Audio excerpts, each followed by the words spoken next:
Hello, everyone, and thank you for coming to my talk. I am Nicolas Petit. I was at Emory University this past year, and I will be joining Boston College as a visitor starting this fall. And I will be talking about my most recent results that were published a few months ago in Topology and its Applications in a paper by the same name as the talk, namely the Multivariable Affine Index Polynomial. I wanted to make sure to thank the organizers for giving me the chance to give this talk and present these results. The talk itself started off as a talk for a sectional meeting in Charlottesville earlier this year, which of course got canceled because of the COVID emergency. So I kept it at roughly the same level, but expanded it a little. So you should expect lots of pictures and examples and a short proof. But if you really want the nitty-gritty details, I suggest you look into the actual paper to see all of the special details. And if you have any questions or want to reach me with comments, you can either go onto the seminar website and click on this talk's post and comment there, or feel free to just send me an email at my new BC address. Okay, let's get started.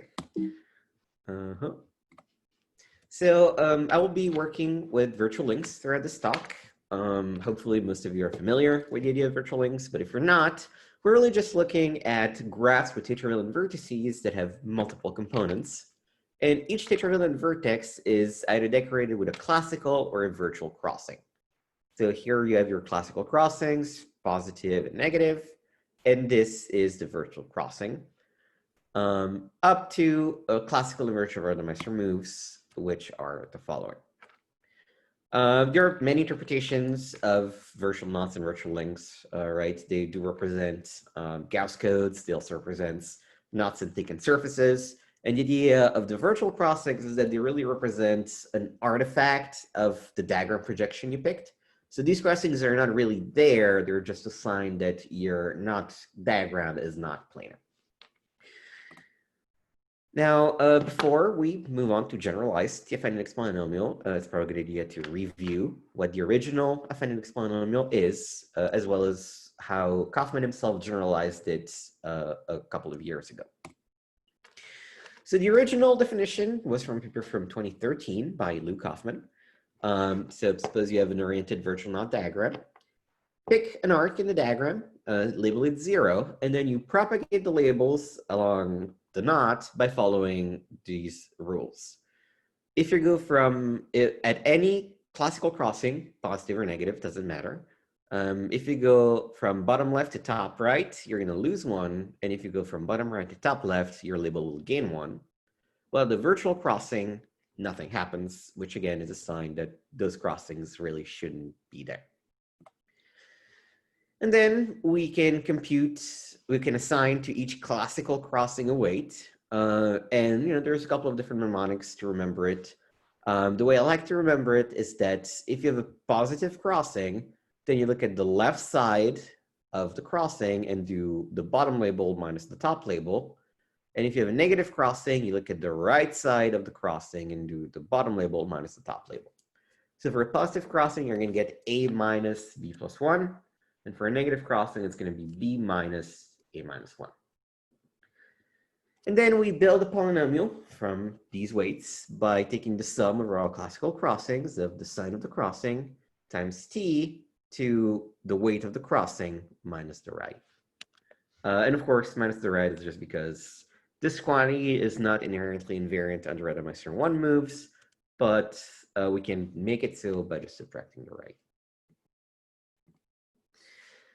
So this was the original polynomial. Now, a couple of years ago, in 2018, Kaufman himself did generalize this polynomial to the case of compatible links. So what are compatible links? Well, essentially, these are links where the algebraic intersection number is 0 between every pair of components. And the reason why Kaufman looked at these diagrams is that you can really assign and define labeling on a virtual link diagram if and only if it is compatible. So here are a couple of examples. We have just a usual hop link and a virtual hop link. This diagram is compatible. This one is not. To see why, we just try labeling it, right? So let's suppose that this strand goes up here and this strand goes also up here, because these are the only two crossings that we really need to worry about. So if we start this label at 0, then we're going to go bottom right to top left. So this will be 1, this arc. And then we're going to go bottom left to top right. So we're going to go back to 0, and then we're going to close up. And similarly, if you start here at 0, this will be -1, and this will close up at 0 again. On the other hand, if you try to do the same thing on this diagram, well, you start here at 0. The virtual crossing does not change the value of the label, so it's still 0. Then you get -1 because you pass through a bottom left to top right, and then you close up. Or rather, you don't close up, right, because you get back to your starting point, but your label is -1 instead of 0. And so that shows to you why this link is not compatible, which means that in the way we've talked about, we cannot define a labeling for this type of link diagram. So now let's assume we have a compatible diagram. We're going to define an affine labeling C for each component. We're going to start each component at a different arbitrary value. We typically use alphabet letters to keep track of these arbitrary values. And then we just propagate the labels with the usual rules. At any classical crossing, we lose 1 going up and right, and we gain 1 going up and left. At a virtual crossing, nothing happens. And the polynomial itself is also built in the same exact way. We just take the sum of all classical crossings of the sign of the crossing times t to the weight, and then we subtract the right. However, the resulting polynomial is not an invariant of the link itself, but actually of the pair, the link, and its coloring. And the reason why can be seen in this very simple example that I've taken from Kaufman's paper. So at a self-crossing of a component with itself, right, well, the labels on both sides of the crossing will be B labels, or they will have the same base letter. So when you subtract them, what you get is really just an integer. On the other hand, at external crossings, well, the first component has label A and the second component has label B. And when you subtract them, you're going to get a difference of the labels A and B. And this difference, this extra degree of freedom is just something you cannot get rid of. And so depending on where you start the coloring, the weight of your crossing will vary, or at least the weight of the external crossing will vary. In particular, for this example, which we'll get back to in a second, again, all crossings are positive. So to compute the invariant, we always look on the left side of the crossing, right? So for the self-crossing, we have B plus 1 minus B, which just gives us 1. For crossing A, we look at the left side, it's A minus B plus 1, which if you call A minus B capital N is just capital N minus 1. And for crossing B, it's going to be B minus A, which is minus N.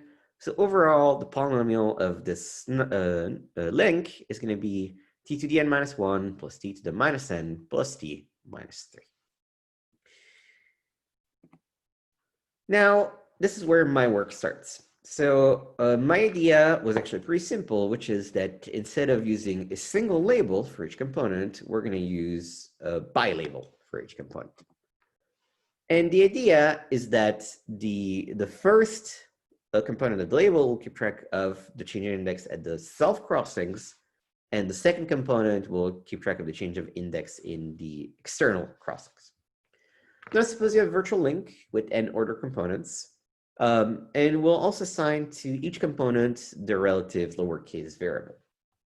We're going to define a bi-labeling on each arc by, as usual, picking a starting point for each component ti, starting the label at some arbitrary value. Now, for the definition, I use AI, BI, but typically in the examples, I will use A1, A2, B1, B2, C1, C2, and so on and so forth. And then we're going to propagate the label according to the following rules. At a self-crossing, the first component changes, and it changes by the usual index change, right? So bottom right to top left gains 1, bottom left to top right loses 1, but in the first component. The mixed crossings or external crossings, the second component is the one that changes. At a virtual crossing, nothing happens because those crossings really are not there. Also, we'll start by talking about compatible links, but we'll get to the non-compatible case later. So I also want to mention that if the link is non-compatible, we're going to keep track of the algebraic intersection number of the component. Essentially, after you go around the link once, what's the extra index you caught that makes it non-compatible? Now we assign weights to all classical crossings, essentially in the same way as before, right? If it's positive, we're going to look at the left side, both for self and mixed. And if it's negative, we're going to look at the right side and do bottom minus top. But then we're also going to add up the two parts of the bilabel, right? So if you have a positive crossing, the label will be A plus B minus C plus 1 plus D. And if it's negative, it's going to be C plus D minus A minus 1 plus B, which ultimately gives you these weights. And again, there is no difference between the self case and the mixed crossing case. It's the same way you assign the weight. And then we're going to build the polynomial by taking the sum over all components of the sum over all classical crossings where component Ti goes over Tj. And here, J could also be equal to I in the case of a self-crossing, but what matters is that Ti is the component that is the overstrand of the crossing. And then we're going to take the sign of C, T sub I to the weight minus 1. And here again, the T sub I matches the component that was the overstrand. And our proposition that we'll prove is that this multivariable affine index polynomial is invariant under Rademacher moves. So let's see the proof. It's just lots of fun pictures to look at. So in Rademacher move 1, of course, those are only self-crossings. There's no way to get an external crossing with Rademacher move 1. And it is pretty easy to see that no matter which crossing you have, right, whether it's positive or negative, or really no matter which side the kink is on, both sides of the crossing have the same label, right? Here you have A, B, A, B, and A plus 1B, A plus 1B, A, B, A, B, A plus 1B, A plus 1B. So when you compute the weight, it's going to be 0. And so the contribution of the kink will be the sign of the crossing times Ti to the 0 minus 1, which is 0, which is the same contribution as if the kink weren't there. And again, this is the reason why we do the minus 1 or we subtract the right at the end. It's just we want to make sure that this polynomial is invariant under Rademacher move 1. The Rademacher move 2 has lots of cases to consider, right? Because we could have two strands that belong to different components or the same components. We have to look at the possible different orientations of Rademacher move 2, the braided and the cyclic version. And we also have, and we have to make sure that the proposition is true for all of those cases. So here is the self-crossing case with the braided and the cyclic orientations. It's easy to see that, so this crossing is positive, this crossing is negative. So the weight is going to be this minus this, and this weight is going to be this minus this. And if you do just the computation in your head, you see that the weights are the same, but one crossing is positive, one is negative. So because of the sign C in the expression, their contributions will cancel. Same thing for the cyclic version, though you kind of have to rotate your head to sort of see what's the left side and what's the right side of the labels. And if both crossings were external, nothing would really change. Again, we get a very similar picture, except that the plus 1 moves from the first to the second component. But again, the weights are the same. The signs of the crossings are different, so the total contribution is 0, which is the same as if the two strands had been separated. The mixed Rademacher move is actually pretty simple to check. There really isn't much to do, right? So, because at the virtual crossings, nothing will change. So you go ahead, you compute the weights. The weight is the same, no problem. The virtual Rademacher moves we don't have to worry about because there are no classical crossings in those moves. And the tedious work is really checking Rademacher move 3 because again, you have to check all possible cases of either all three strands belong to the same component, or one strand belongs to one component and the other two belongs to a different component, and there's different permutations of those. Thankfully, I picked a generating set of random master moves where we only need to consider one oriented random master moves, which helps things a little. Here's an example. So if you look at how the index change, you will see that the horizontal strand and this strand, the one that goes top left to bottom right, belong to the same component, while this strand, the strand CD, belongs to a different component. But in any case, you go ahead and compute the contributions of these two pictures. Now, this is the contribution of the left side. This is the contribution of the right side. Notice that at this crossing, component J goes over component I. At the other two crossings, component I goes over the other components. So we have two TI terms and one TJ term. And then you just pair them up, right? The TJ terms pair up, and because of the minus lines, the -1 and the +1 cancel, and so you get the same term. And same way, you can just go ahead and check that the terms pair up, this term with the last one and these middle one. And this is really just the usual corresponding that you expect, right? With this crossing corresponding to this crossing corresponding to this crossing, and this crossing corresponding to this crossing. So this specific move works. I've, of course, done the work, and you can read through it also in my paper. All the random master move 3s work. So it is, in fact, invariant on the random master moves, which means that it is an invariant of the pair LC, where L is the compatible link and C is the given labeling. So we spent a lot of time introducing things, doing proofs. It's time for a few examples. So let's look at our link from before.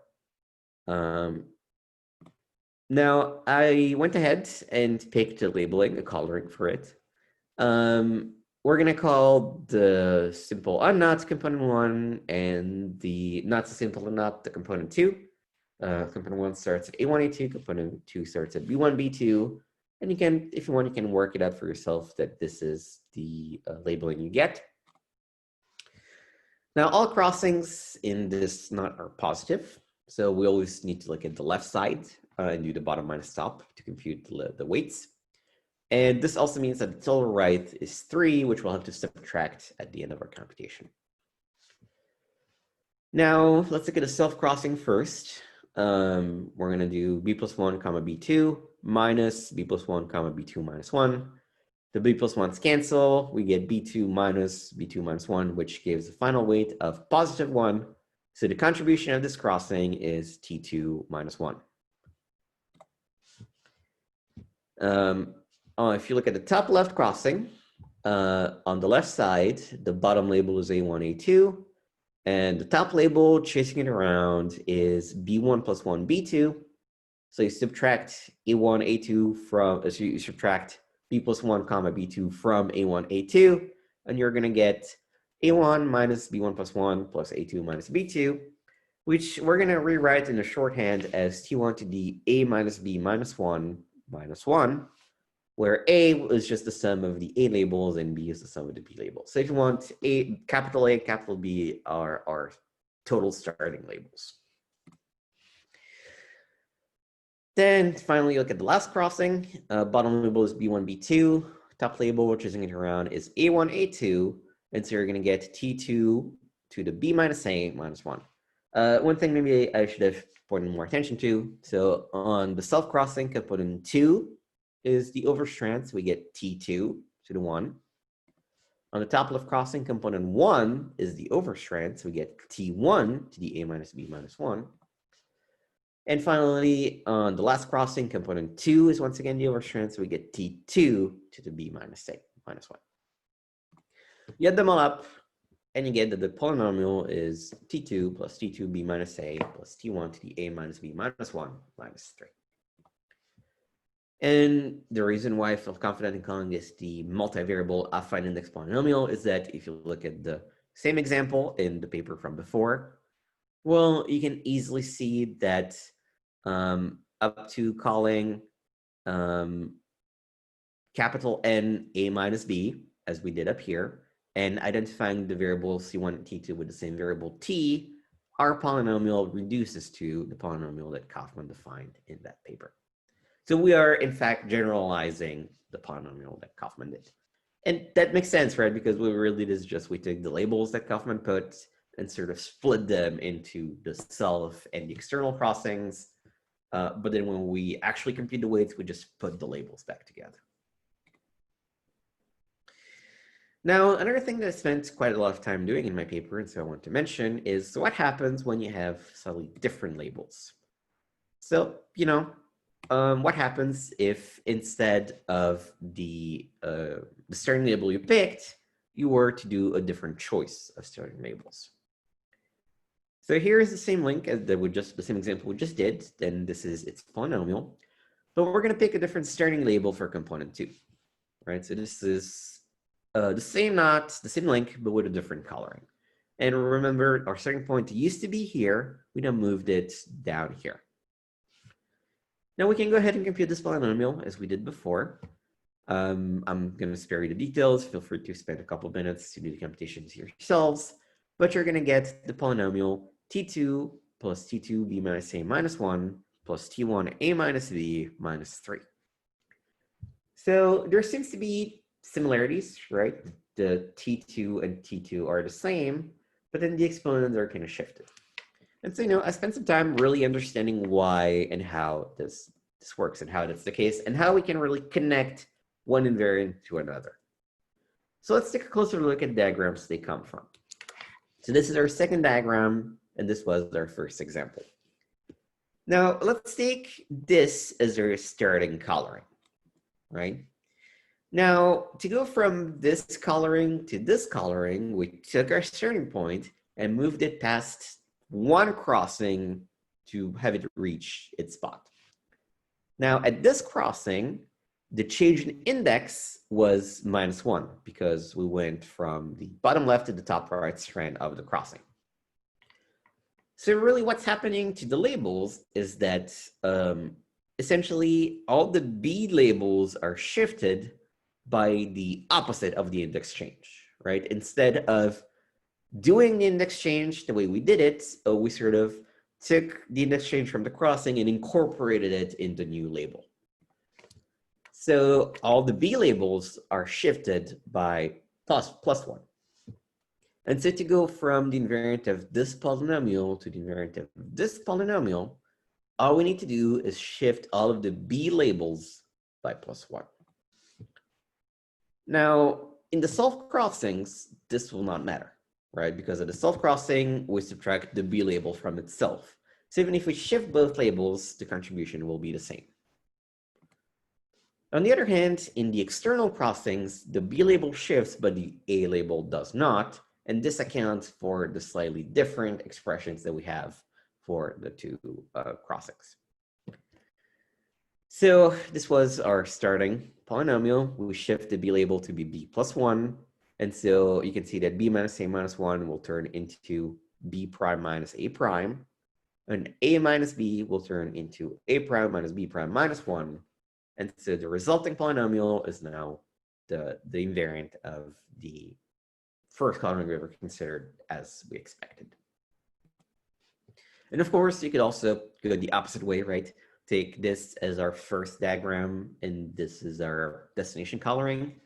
Now, moving along the knot, right? The component, we're going to go through 3 crossings, and the index change of these crossings will be -1 at this crossing, +1 at this crossing because we're going bottom right to top left, and then +1 at this crossing again. So the total index change will be +1, which means we can recover this invariant from this invariant by changing the label B to be B prime minus the change in index, which is B prime minus 1. And again, here are the details of the computations, and things work the way you expect.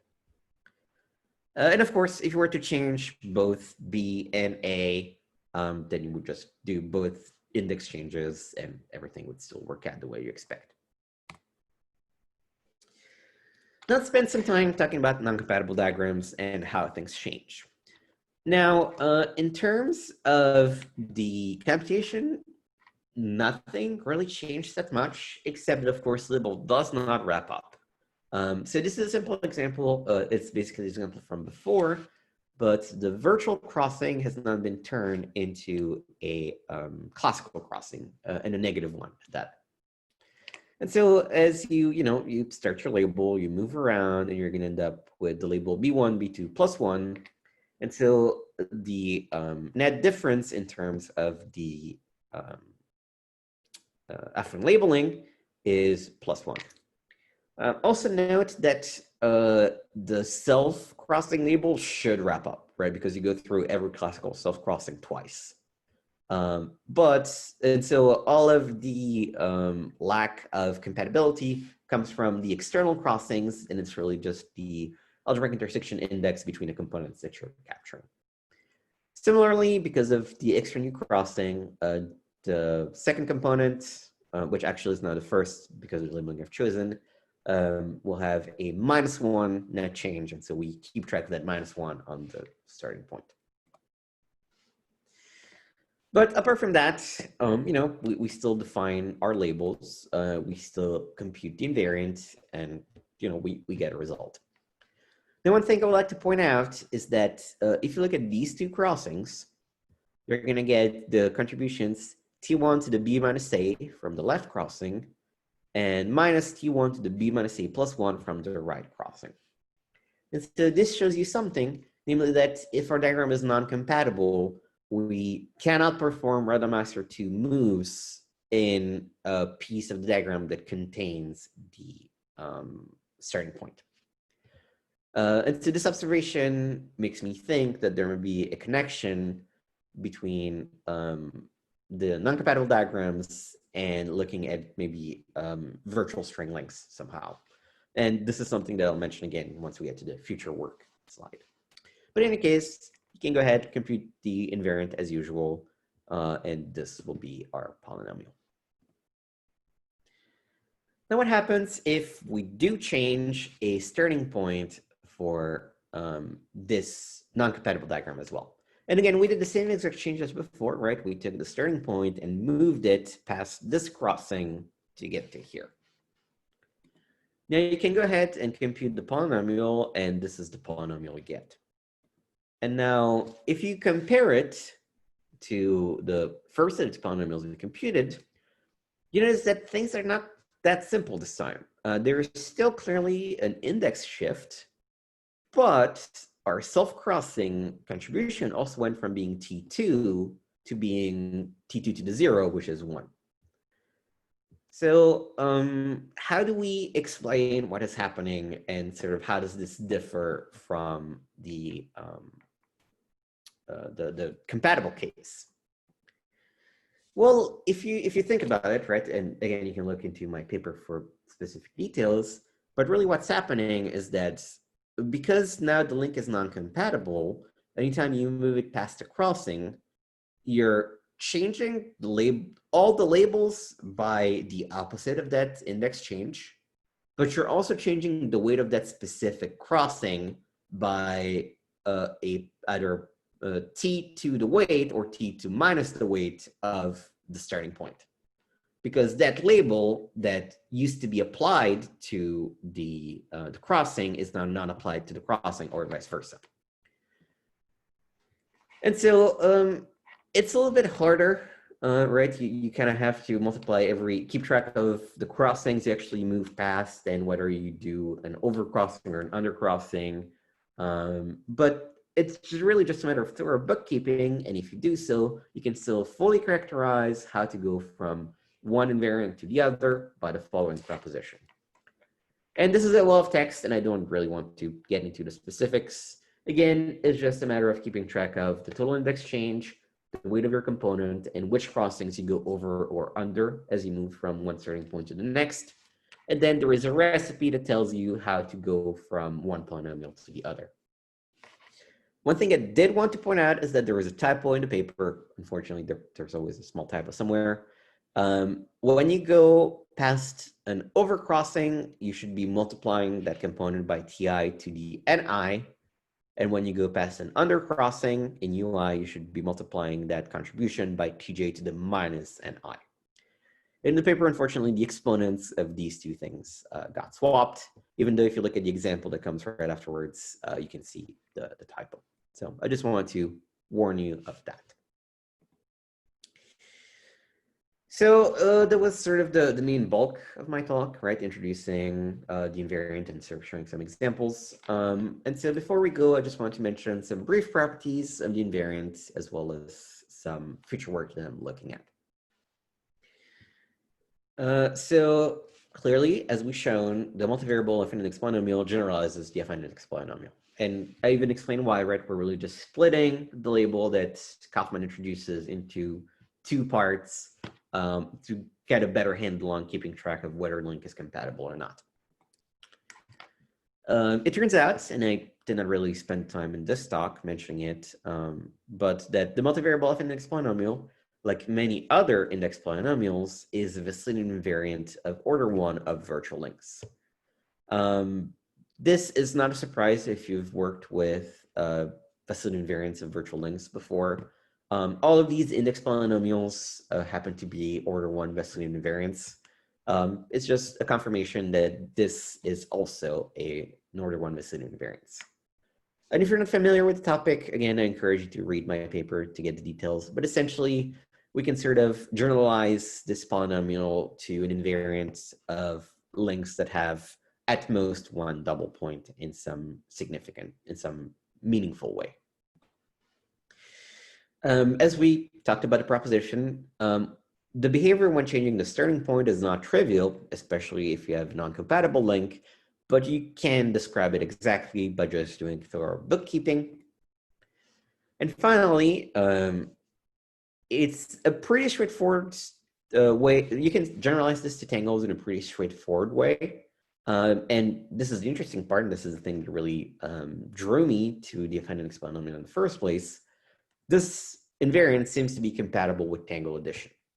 And what I mean by that is that if you take two tangles that you can stack upon each other, and you compute the polynomials for both, and then you stack them and compute the polynomial of the result, well, the polynomial of the resulting tangle is just the sum of the two other polynomials up to identifying variables and labels. So, you know, you do have to do some minor identification to actually get the things to match up.